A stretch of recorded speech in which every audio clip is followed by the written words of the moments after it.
The night was calm, the air thick with humidity. Malcolm Carter was deep in sleep when a sudden, heavy thud jolted him awake. His heart pounded. Another crash followed, this time louder, like something was being ripped apart. He shot up from his bed, his instincts on high alert. Something was wrong. Throwing on a t-shirt and jogging pants, Malcolm rushed to his bedroom window. What he saw made his blood boil. Men in hard hats and neon vests were on his roof, ripping off his solar panels. His breath caught. No, no, no, no! Without thinking, he bolted down the stairs, yanking open the front door. Hey, what the hell are you doing? The workers didn't flinch. They kept pulling, their gloved hands wrenching the panels off like they were junk. Expensive, high-efficiency solar panels, his investment in clean energy, were being destroyed right in front of him. A group of men stood on his driveway, watching with amusement. Malcolm's stomach twisted. He recognized them instantly. Richard Thompson, the Pinecrest Gardens HOA president, stood front and center, arms crossed, a smug smirk plastered on his face. Beside him, several other HOA board members stood, including Diane Mercer, the neighborhood enforcer, and Paul Reynolds, the treasurer with deep ties to local businesses. They all looked pleased, as if they were witnessing something long overdue. Stop! Malcolm shouted, storming toward them. This is my property. You can't do this. Richard let out a low chuckle, shaking his head. Actually, Malcolm, he turned to Diane, who handed him a folder. We can... Richard held up a document with bold red letters. Notice of violation, immediate enforcement. Malcolm snatched it, scanning through the legal jargon. It was bullshit. This isn't legal, Malcolm stammered, his voice rising. I have approval for these panels. I filed the request. It was signed and approved. Richard sighed dramatically, looking at his nails. Oh, Malcolm, you really should keep up with policy changes. Diane grinned maliciously. The board voted last week. New aesthetic standards. Malcolm's hands clenched into fists. You didn't notify me. Richard shrugged. It was in the community newsletter. You know, the one you people never seem to read. You people. Malcolm's pulse skyrocketed. He knew exactly what Richard meant. This isn't about HOA violations, is it? Malcolm's voice dropped to a dangerous whisper. This is about keeping our kind out. Richard's smirk widened. He leaned in slightly, lowering his voice just enough for only Malcolm to hear. Bingo. Malcolm's jaw clenched so hard it hurt. He wanted to knock that smug look off Richard's face, but he knew that's exactly what they wanted, for him to react, to give them an excuse to call the cops. He turned back to his roof. The workers were nearly finished. His heart ached as he saw one of the panels crack apart and hit the ground. A $1,000 panel shattered. You can't do this, Malcolm yelled, spinning toward Richard again. This is illegal, is it? Richard asked, feigning innocence. Well, you're free to take it up with the board, or you can start paying the $500 daily fine we'll be issuing for noncompliance. Your call. Malcolm's vision blurred with rage. His whole body trembled. How was this happening? Then blue and red lights flashed down the street. Malcolm's stomach dropped. A police SUV rolled up, stopping just a few feet away. The officer stepped out without urgency, strolling over with casual indifference, as if they already knew what was happening. Malcolm turned back to Richard. You called the cops? Richard chuckled again, shaking his head. Oh, no, Malcolm. We just made them aware that a resident might get aggressive when dealing with authority. Aggressive. Malcolm knew exactly what that meant. His hands curled into fists. If he even raised his voice a little more, they'd label him a threat. One wrong move and they'd have him in cuffs or worse. Diane crossed her arms, tilting her head. Are you refusing to comply with HOA regulations, Malcolm? His breath came in short bursts. The HOA, the cops, the workers, the system, they were all working together. He was outnumbered. His solar panels were gone. His home was being targeted, and no one in the neighborhood was stopping it. He looked around, searching for any sign of support. Nothing. The neighbors peered from their windows, watching, but silent. Some looked concerned, some whispered, but no one stepped outside. And then, a black SUV pulled up across the street. The engine rumbled as it idled. The door opened. Jason Statham stepped out. Dressed in a simple dark jacket and jeans, he surveyed the scene. His sharp gaze landed on the broken solar panels, then shifted to the smug faces of Richard and Diane. Something in his eyes darkened. Oh! He took a few slow steps forward, hands in his pockets. His voice was calm, but dangerously controlled. Looks like you've got a problem here. Richard stiffened slightly, finally noticing the stranger. And you are? Richard asked, his tone laced with irritation. Jason's lips barely curved. Just someone who doesn't like bullies. A tense silence filled the air. Malcolm felt something shift. For the first time that night, he wasn't alone. Malcolm stood outside his house, staring at the shattered remains of his solar panels. His chest felt heavy, not just with anger, but with the crushing weight of powerlessness. The cops had left, the workers had driven off, and the HOA board had walked away like they had just completed a routine task. But this wasn't over, not even close. A presence beside him made him turn. Jason Statham stood there, hands in his jacket pockets, studying the scene like a battlefield strategist analyzing a war zone. That was a power move, Jason muttered, kicking a loose panel piece with his boot. They wanted to humiliate you. Malcolm clenched his jaw. They wanted to remind me who really controls this neighborhood. Jason exhaled sharply, nodding. And I'm guessing this isn't the first time they pulled something like this? Malcolm let out a bitter laugh. Not even close. The next morning, Malcolm found a thick envelope stuffed in his mailbox. It was from the Pinecrest Gardens HOA. Tearing it open, he saw bold red letters stamped across the top. Notice of violation, immediate compliance required. His stomach dropped as he read the list of offenses he was now being fined for. Solar panels installed without proper approval. Blatant lie, he had signed documents. Unauthorized color of front door. His door was the same deep navy blue for years. Lawn exceeds HOA height restrictions by ½ an inch. Petty as hell. Violation of HOA community aesthetic standards. Translation: you're black and don't belong here. Then, at the bottom of the notice, total fines, $12,500. Malcolm's breath hitched. His heart pounded. $12,500? They were trying to financially break him. A rage unlike anything he'd ever felt boiled inside him. He stormed back into his house and grabbed the original approval documents for his solar panels, proof that Richard himself had signed off on them. Jason watched him from across the street and followed as Malcolm marched straight to the HOA office.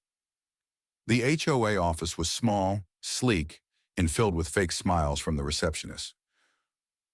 Diane Mercer sat at the front desk, typing away with zero urgency, despite the fact that Malcolm was fuming in front of her. I need to speak to Richard, Malcolm demanded, slamming his approval documents down. Diane didn't even flinch. She took a slow sip from her overpriced coffee, glanced at him, then at Jason, who stood behind him like a quiet but undeniable force. I'm afraid Mr. Thompson is in a meeting, Diane said with a fake, syrupy, sweet voice.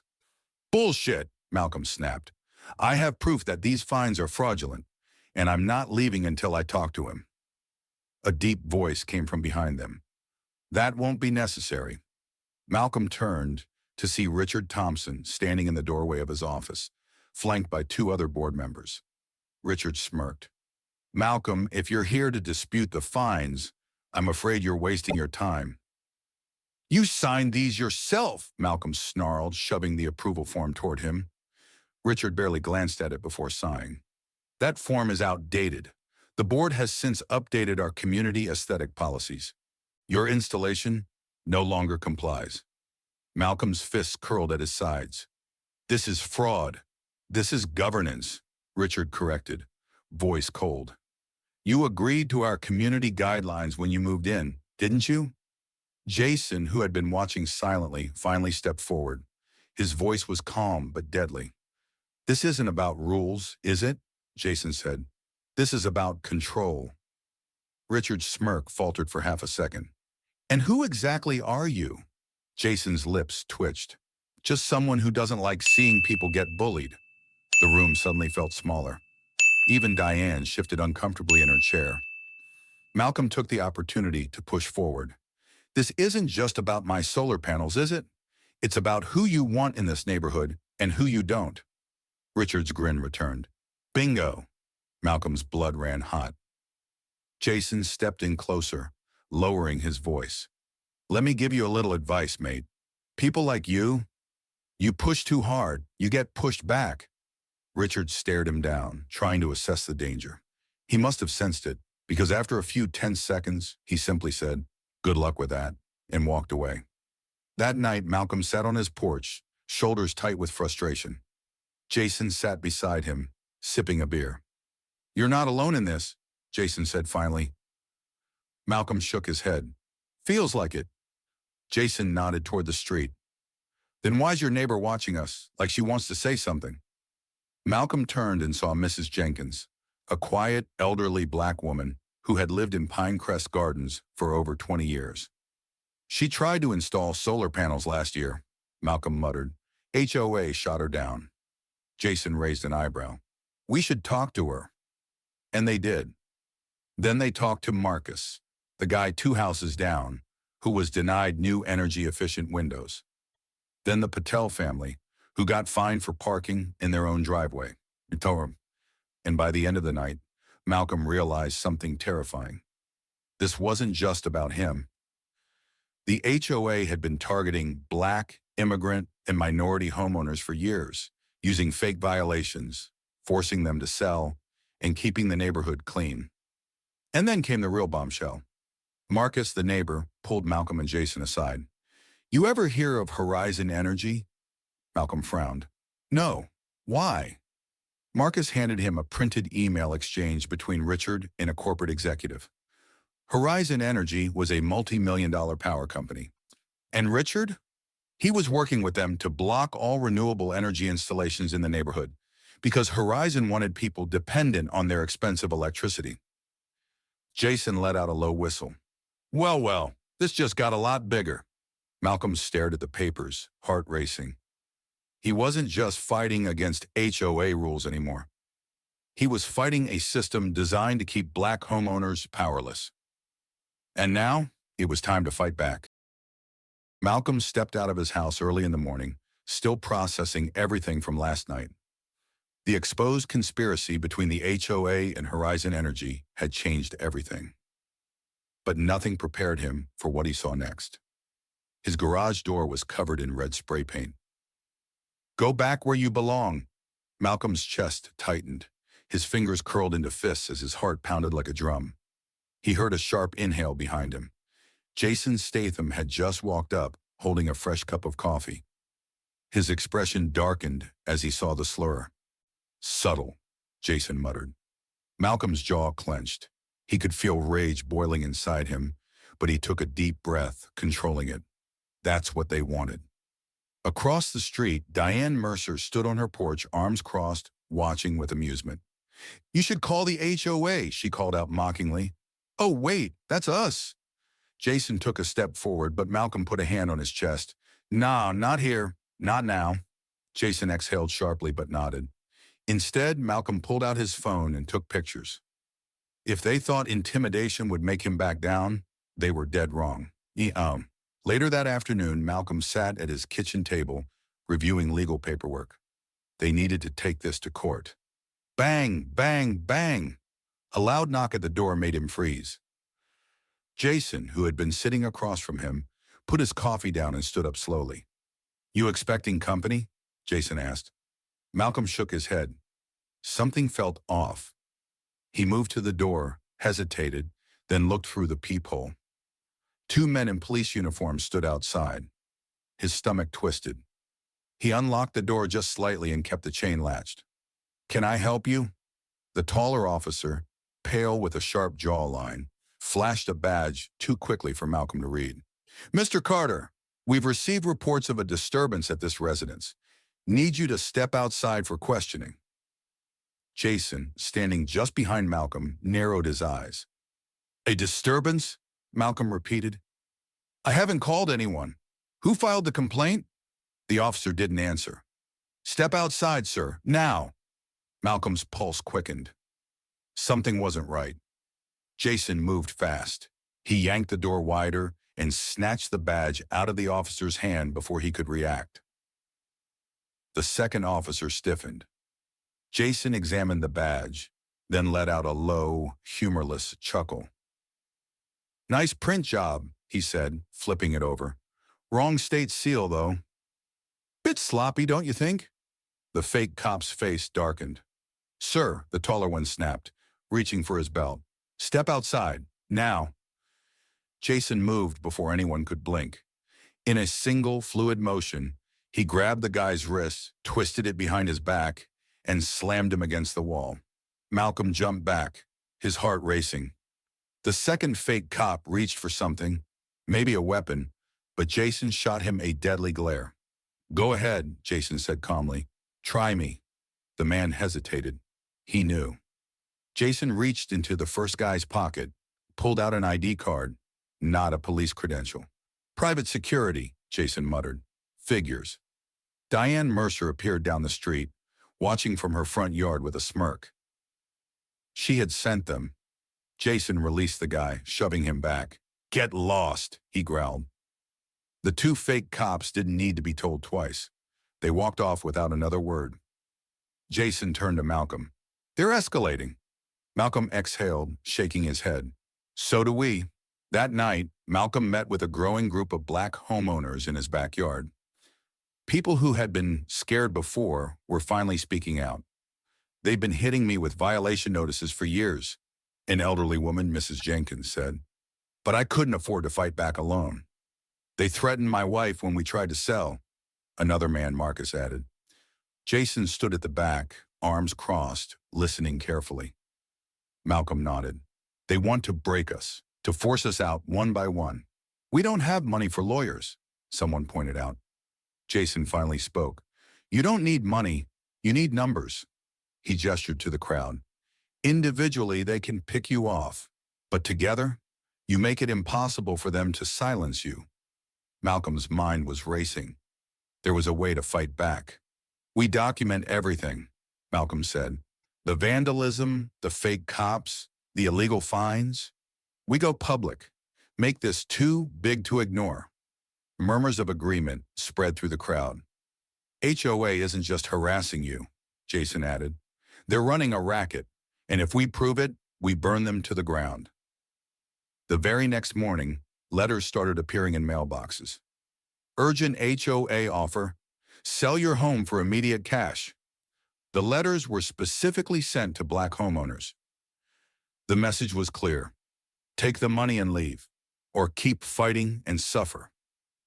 Malcolm's hands shook as he read the offer. They were trying to erase them from the neighborhood entirely. And the worst part? Some people were considering it. Maybe we should take it, one elderly man said hesitantly. I can't afford to fight these fines anymore. Malcolm looked around, seeing the exhaustion in people's eyes. That's what the HOA wanted. Jason placed a firm hand on Malcolm's shoulder. They're testing you. You fold now, they'll just do this to the next community. Malcolm exhaled sharply. We won't fold. But deep down, he knew this was getting dangerous. And then something even worse happened. Oh, that night, Malcolm received an anonymous email. A subject, back off. Attached was a surveillance photo of him and Jason, taken that morning. Malcolm's blood ran cold. Someone powerful was watching. Who the hell sent this? Malcolm whispered. Jason took the phone, staring at the image. Then he turned to Malcolm, his expression dead serious. This just got bigger than HOA. Malcolm sat in his dimly lit home office, his fingers scrolling through dozens of emails, reports, and financial documents. The deeper he dug, the uglier it got. Jason sat across from him, watching intently. Tell me you found something. Malcolm's eyes widened as he opened a new file. His heart skipped a beat. Oh, I found something all right. He turned his laptop screen toward Jason. It was a confidential email exchange between Richard Thompson and Horizon Energy executives. Horizon Energy. Continue blocking renewable installations. Homeowners switching to solar is cutting into our regional profits. Keep pushing the aesthetic violations. Make them give up. Richard Thompson.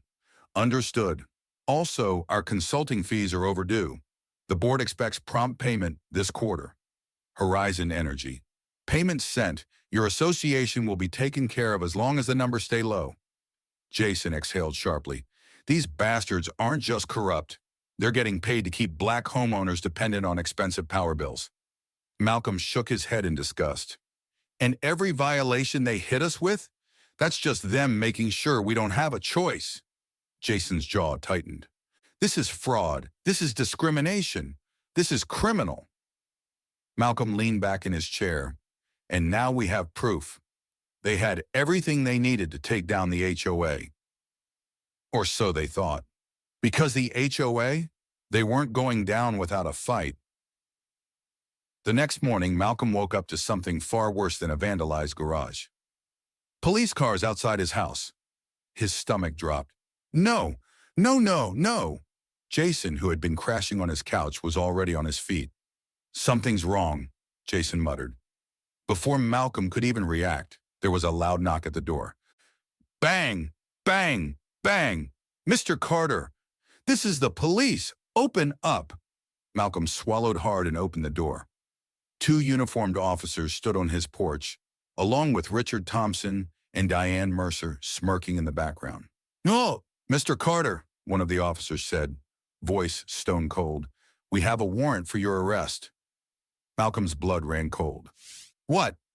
The officer held up a plastic baggie. Inside, a small packet of drugs. "These were found in your vehicle, sir," the officer continued. "You're being charged with possession and intent to distribute." Malcolm's stomach twisted. His mind raced. They planted this. His eyes snapped to Richard, who was enjoying every second of this. "You should have just followed the rules, Malcolm," Richard called out. "Now look where you are." Jason Statham was already moving. The officer reached for Malcolm's wrist, but Jason grabbed his arm before he could slap on the cuffs. "Before you arrest him," Jason said, his voice deadly calm, "do you mind if we check your body cams?" The officers hesitated. Jason pulled out his phone. Because, according to state law, officers are required to have their body cams turned on during an arrest. Diane's face twitched. The officers glanced at each other. Jason pressed forward. "So unless you want to be on national news for making an illegal arrest, I suggest you step back." A tense silence filled the air. One of the officers cursed under his breath. "Ah!" The other one sighed, turning to Richard. "We can't make the arrest, not without more evidence." Richard's face twisted with rage. Jason smirked. "That's what I thought." Malcolm, still tense, let out a slow breath. The officers left. But Richard, he lingered.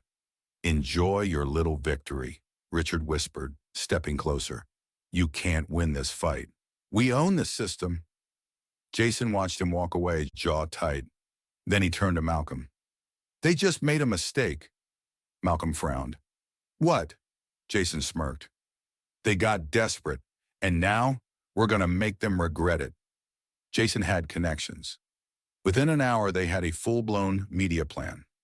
Malcolm recorded a video explaining the corruption, the racism, and the intimidation tactics. He exposed the fake drug charges, the fraudulent fines, and the illegal HOA tactics. They posted the confidential emails between Richard and Horizon Energy. They called out the HOA board by name. The hashtag started trending within hours. #HOA corruption #solar scam. #racist HOA. And then the floodgates opened. Hundreds of people across the country shared their own HOA horror stories. "My HOA did the same thing. They forced us to sell. They tried to block my solar panels too. This is a scam. We need to take these corrupt HOA boards down." The media picked up the story. News anchors were covering it that same night. Richard Thompson's face was plastered across TV screens as the man behind a corrupt HOA scandal. And then the lawsuits started rolling in. The next morning, Malcolm's phone wouldn't stop buzzing. Lawyers offering to represent him for free, politicians promising to investigate, news outlets begging for interviews. And then, a subpoena arrived at Richard Thompson's office. The state attorney general was launching a formal investigation. They were finally screwed. That evening, Malcolm stood on his front porch, watching as HOA members argued on Diane Mercer's lawn. They were crumbling. Jason joined him, sipping a beer. "You did it, mate," Malcolm exhaled. "We did it," Jason smirked. "Hey, I just punched some guys. You burned the whole system down." Malcolm laughed. For the first time in weeks, he felt hope. But then, a black SUV pulled up to the curb. Richard stepped out, but he wasn't alone. A tall man in a suit followed. Malcolm's chest tightened. Jason's eyes narrowed. Richard smirked. "You think this is over?" The suited man handed Richard an envelope. A new lawyer. Richard's grin widened. "You've just made enemies in places you can't even imagine." Jason stepped forward, his presence almost predatory. "Bring whoever you want," Jason said, his voice low and dangerous. "It won't change how this ends." Malcolm's pulse quickened. This fight wasn't over. It was just getting started. Malcolm scrolled through his phone, barely able to keep up with the flood of notifications. His face, his story, his fight. It was everywhere now. CNN, corrupt HOA caught in racial discrimination and energy fraud scandal. MSNBC, black homeowners speak out. We've been targeted for years. Trending, #HOA corruption, #solar scam, #racist HOA. Local news stations camped outside the HOA office, shoving microphones into board members' faces as they tried to slither away from the cameras. Richard Thompson was nowhere to be seen. But behind closed doors, the entire HOA board was in full-blown panic mode. Inside a private office, Richard Thompson slammed his fists against his desk. "We're getting destroyed," Diane Mercer shouted, pacing the room. "The lawsuits, the media, the state investigation. We're finished." Richard gritted his teeth. "No," he growled. "We still have one move left." Diane frowned. "What the hell does that mean?" Richard turned toward the suited man standing silently in the corner.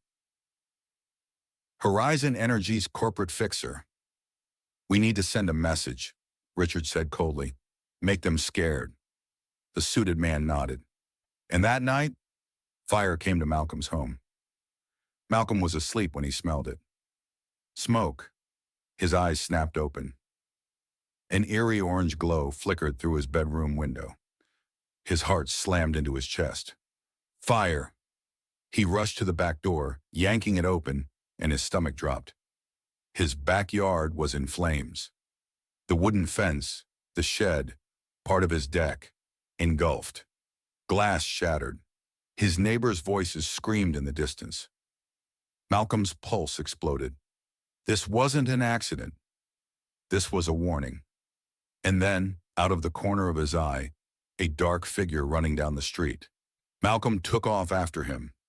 Jason had been watching from across the street. The second Malcolm took off running, Jason moved like a bullet. The hooded man was fast, but Jason was faster. The guy darted into an alleyway. Big mistake. Jason cut him off at the exit, stepping into his path. The guy skidded to a stop. Jason cracked his knuckles. "Mate," Jason said, voice low. "Wrong neighborhood to start a fire." The guy tried to run the other way, but Malcolm tackled him from behind. They hit the ground hard. Jason grabbed the guy's hoodie, ripping it back, revealing his face. It was one of the HOA board members. Malcolm's stomach twisted with rage. "You tried to burn my house down," he hissed. The man struggled. "It wasn't me. I was just following orders." Jason's jaw clenched.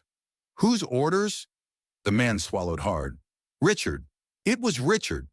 Jason and Malcolm exchanged a look. Jason's voice dropped to a whisper. "Then it's time we paid him a visit." Richard Thompson's mansion sat at the edge of Pinecrest Gardens. A fortress, gates, security cameras, like he was a king ruling over his little racist empire. Jason and Malcolm didn't care.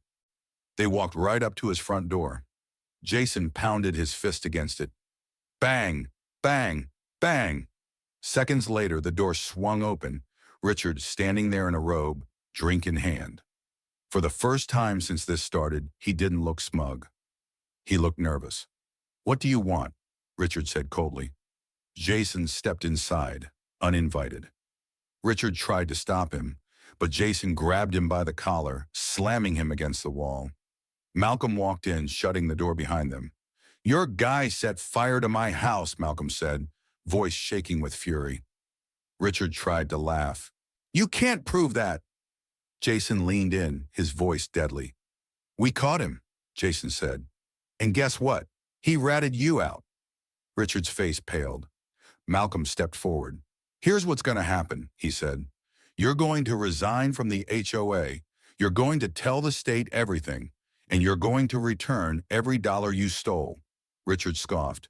"And if I don't?" Jason's grip tightened. "Then you'll wish that fire took your whole house instead." Richard's throat bobbed. Jason released him, stepping back. "You have 24 hours. And with that, they walked out. The next morning, Malcolm's front yard was packed. News reporters, community leaders, black homeowners refusing to back down. "We're not leaving," Marcus said, standing beside Malcolm.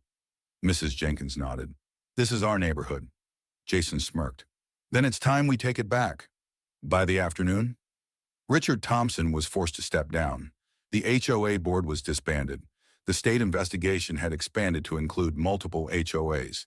And most importantly, black homeowners refused to be erased.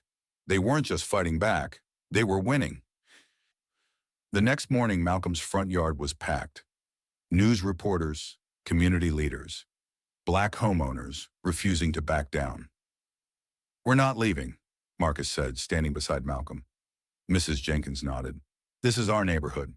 Jason smirked. "Then it's time we take it back." By the afternoon, Richard Thompson was forced to step down. The HOA board was disbanded. The state investigation had expanded to include multiple HOAs. And most importantly, black homeowners refused to be erased. They weren't just fighting back, they were winning. The Pinecrest Gardens. HOA emergency meeting was supposed to be private, strictly for board members and select homeowners. But tonight, the entire neighborhood showed up. Black homeowners who had been harassed for years, journalists with cameras rolling, legal experts ready to take notes. And standing right at the front, Malcolm Carter and Jason Statham. Richard Thompson sat at the head of the long conference table, his face tight with stress.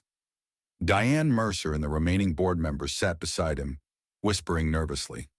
They had no idea what was about to hit them. Richard cleared his throat.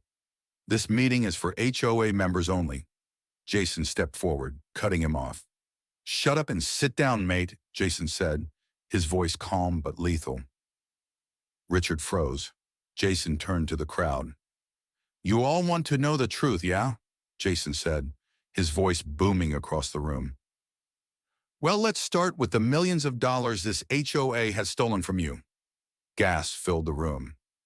Jason tossed a thick folder onto the table. Inside, the leaked Horizon Energy emails, the bribery records, the fraud reports.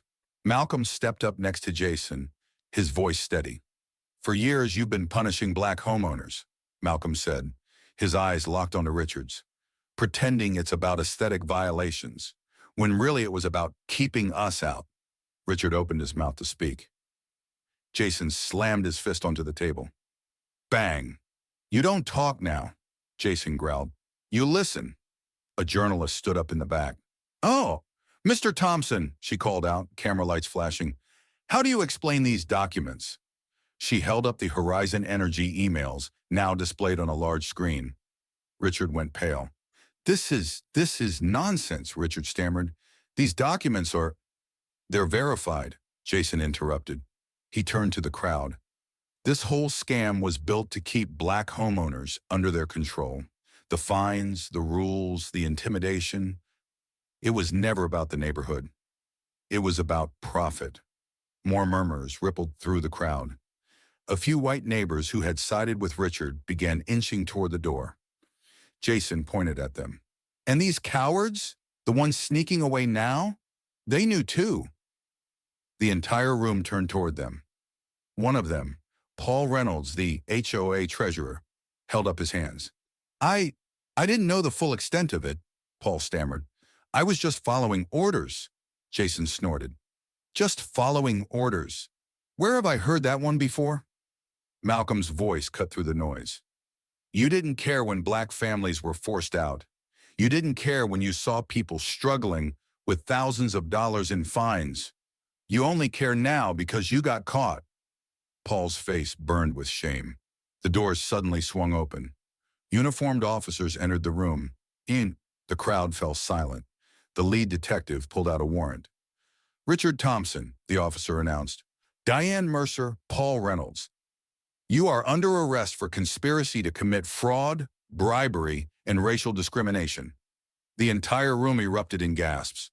Richard shot up from his chair. You can't do this.